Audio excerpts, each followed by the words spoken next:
Hey, how's it going, everyone? This is Dan from Yatch Studios, and today I wanted to go make my first video on my up-and-coming game, V-Hunter Puzzler DX, which is a grid turn-based action puzzler game where you have to destroy all the monsters in these bite-sized puzzles to progress to the next level.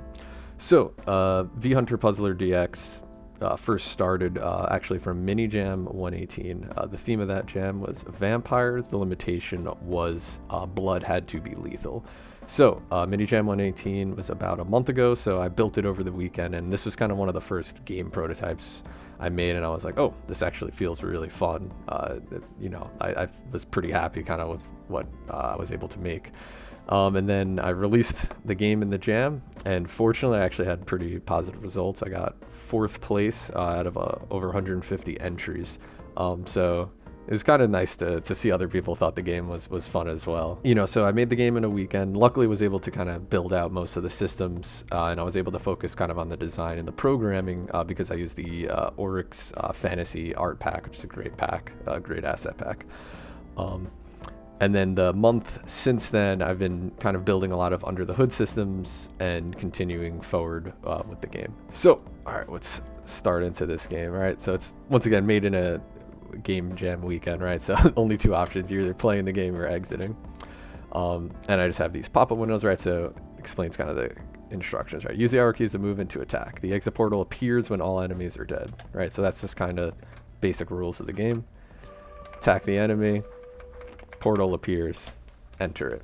Rats attack every 3 turns. Use the space to wait in place. Beware, enemy blood is lethal. So here, you'll see if you try to do the same thing you did before, your rat's going to attack you, and the player dies. There's this new feature. You press the space bar, you wait in place, makes an enemy action go through, and now you can attack.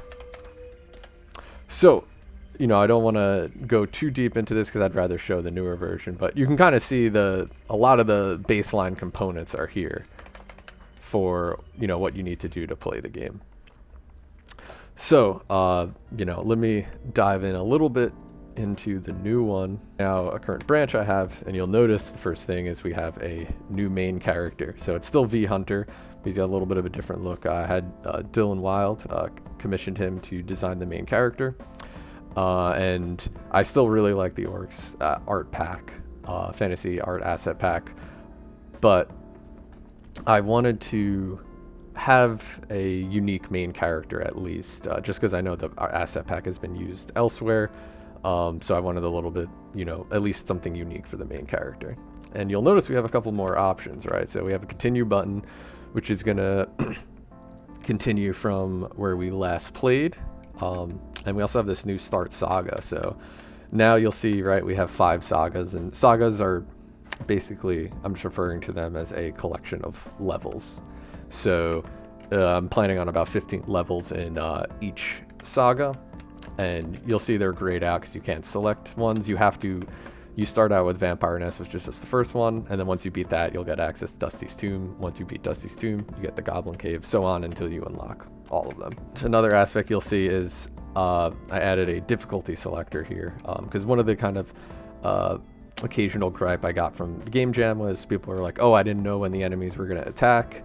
I wish there was some kind of indicator. Now for me, I kind of wanted the game to be a little bit challenging, so you kind of had to keep track of when monsters were going to attack. Especially you'll see some of the later ones, like there's a vampire. He has infinite range in, the basic cardinal directions, so you have to really keep tabs on when he's going to attack. However, I didn't want to kind of ignore those comments, so I decided a difficulty selection is the best way to go about. So easy mode, the enemies have a turn indicator. Normal is kind of how you saw before, and then I added a new hard mode, which I think would be kind of cool for streamers and stuff, where you have about 1 second, or not about, you have exactly 1 second to make each decision for each of your actions.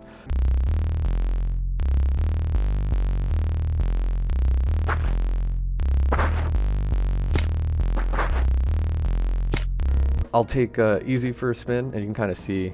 Also, another feature I added was I incorporated Dialogic, which is an awesome Godot add-on for the dialogue. And that way can give a little bit of personality to V-Hunter while also explaining the game rules, right? So V-Hunter, I found this infernal vampire nest, time to purge it. A rat, easy. So, and then here you can see like the rules once again, and I went a little bit more in depth because I had more times, right? So the rat attacks adjacent squares every 3 turns. Make sure V Hunter is not next to it when it attacks. Use WASD or the arrow keys to move and vanquish foes. Destroy an enemy, move towards it when in an adjacent square. Be careful, as monster blood is lethal. An exit portal will appear when all enemies are destroyed. So it was a little bit more verbose than the first time, but you know, this first saga is essentially the tutorial. So, and same deal, like, I just kind of wanted to add a little bit of personality and kind of explain the rules, right? So this is the space bar.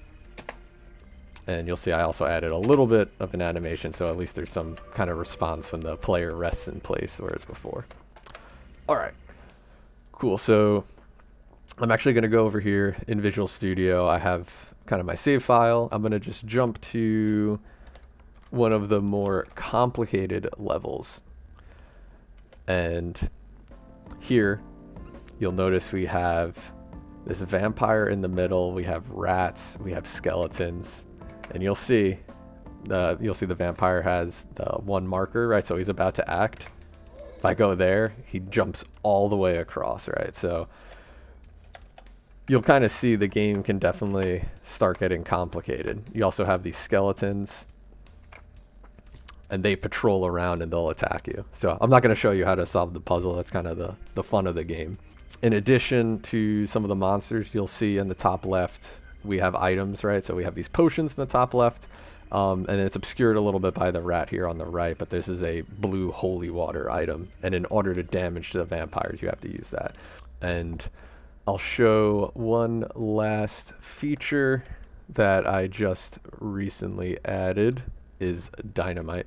So, you know, starting over here on the right, I can pick up the dynamite, and then if I rest in place, you place the dynamite, and you'll see there's actually a fuse on it. It has its own indicator, and it's gonna explode everything around it.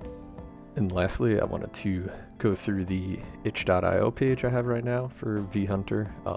The long-term plan is to have a Steam page, and I currently have a Steam account. I just haven't spun up the Steam page. I'm kind of waiting to get a trailer and some final title art. The title art I have right here was actually AI generated, so it's pretty cool. But I'm looking to actually commission Dylan. He did the great artwork for the new purple V Hunter kind of Van Helsing look. I want to have him commissioned to do some new title art. There is a playable demo in the browser. If you guys are interested, you can also download the Windows build down here. And I should get a Mac build up as well, because I do have an older MacBook Pro. But the only other part I wanted to bring attention to is I do written development logs. I try to do roughly one per week, just as the updates as I go along. And you can see sometimes I'll try to make them a little bit instructional, like here is version 3 when I released the demo, and I kind of talk about how feature tags work in Godot and have a little bit of like sample code. And here, like the most recent one, kind of posted some of the artwork and talked about a little bit of like the under the hood stuff. So if you're interested in kind of written devlogs, please follow me on itch. And like also if you're interested in playing the game itself, the demo is just the first saga, so the first 15 levels. So they will be updated as I implement more, but the remaining sagas will be for the full release. In closing, I wanted to talk about future work on the game. I am planning to make this a full release on Steam. However, I still have the Sagas 3 through 5 to finish development on, and I'm closing in on Saga 2 being complete. Most of the baseline systems are already implemented. The only two main ones that are left are a leaderboard system and also a potential unlimited level mode. And might use procedural generation for that, or maybe a dumbed down one where I make components, but that one's still kind of in the works. I am planning on trying to do monthly dev video logs. I know these take a little bit more work, so I don't want to get too bogged down in them, but I kind of wanted to try them out. If you like the game, or kind of what you've seen so far, please follow me on itch or Twitter or Mastodon or YouTube. I'll put all the links in the description. All right, thanks for checking this out.